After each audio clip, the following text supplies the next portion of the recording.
सोचने का समय नहीं है, फिर आपको दोष लग जाएगा।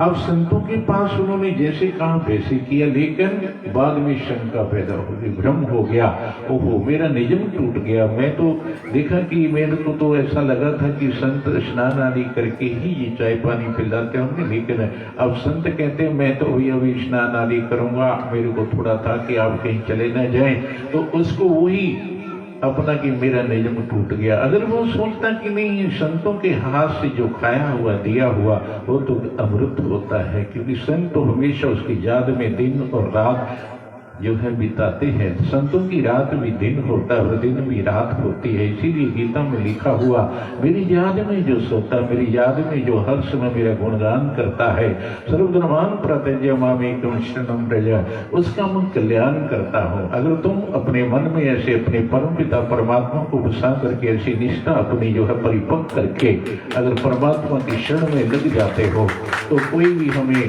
अपने मार्ग से इस भवसागर से कोई रोक नहीं सकता है। ये बंधु हम वायदे से कह सकते हैं। इसलिए आप जिस इष्ट को मानते हो उसमें आपने पूर्ण निष्ठा विश्वास अपना दृढ़ करना है। दुनिया इधर से इधर हो सकती है, हमारी परिस्थितियां बदल सकती है, हमारे जीवन में दुख और सुख आ सकते हैं, लेकिन दुख में भी और सुख में भी उस परम पिता परमात्मा को, अपने इष्ट को, जो सदगुरु का दिया हुआ नाम, उसको कभी नहीं छोड़ना है। अब संतों की ऐसा करने से उसके मन में भ्रम हो गया और वहां से निकलता हुआ अपने मन में पश्चाताप कर रहा कि अच्छा नहीं हुआ, मेरा निजम टूट गया।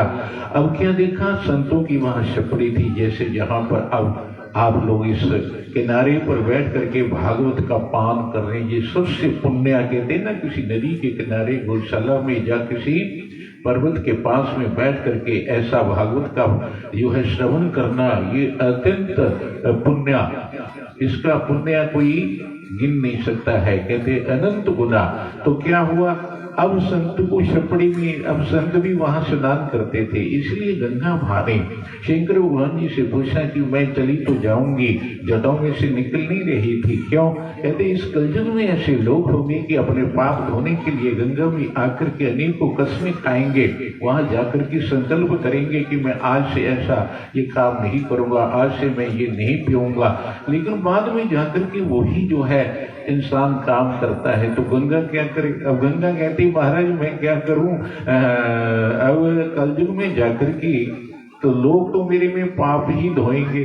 लेकिन शंकर भगवान क्या कहते हैं, कहते नहीं गंगा, जब संत लोग आएंगे तो आप, जब संत लोग अपना अंगूठा आपके पास आकर के धोएंगे तो ये सब पाप आपके उतर जाएंगे। संतों की महिमा तो इतनी अपरंपार है।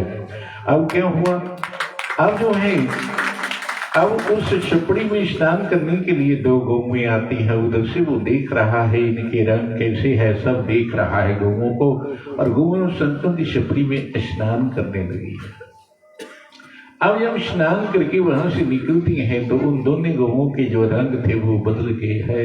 इसलिए कहते हैं कि बंधु जब तुम ऐसे श्रीमद् भागवत का पान करते हुए अपने को मस्त वृत्ति बना करके ध्यान से अगर बैठ करके तुम सुनोगे, आपका जीवन बदल जाएगा। अब जब गौ माता ने वहां स्नान किया तो वहां से निकली तो उनके रंग बदल चुके हैं। जब देखा उसको बड़ा आश्चर्य हुआ, बड़ा हैरान हुआ, अरे ये तो इसमें स्नान करने के बाद जो है इनके रंग बदल गए। उसी वक्त वापस आता, संतों को प्रणाम करता कि प्रभु जी मेरे से तो गलती हुई है और मैंने जो कुछ देखा है इसका मेरे को बड़ा ही जो है अचंबा हो गया है। ये गौएं जब आई थी तो इनका रंग ऐसा था, लेकिन इस छपड़ी में, इस जल में क्या ताकत है, जब स्नान करके ये निकली तो इनका रंग बदल चुका था। उस वक्त संतों ने कहा कि गंगा और जमुना जो है यहाँ पर जब बहुत पाप हो जाता है तो इस गौ रूप में आकर के यहाँ स्नान करने आती है और उनके पाप सारे दूर हो जाते हैं। नानक जी भी जब बहुत लोगों ने घेरा और उन्होंने रात को लूटना चाहा कि हम इनको लूटेंगे बहुत सेवा करने के बाद, लेकिन नानक जी ने ऐसी माया फैलाई कि सब सो गए।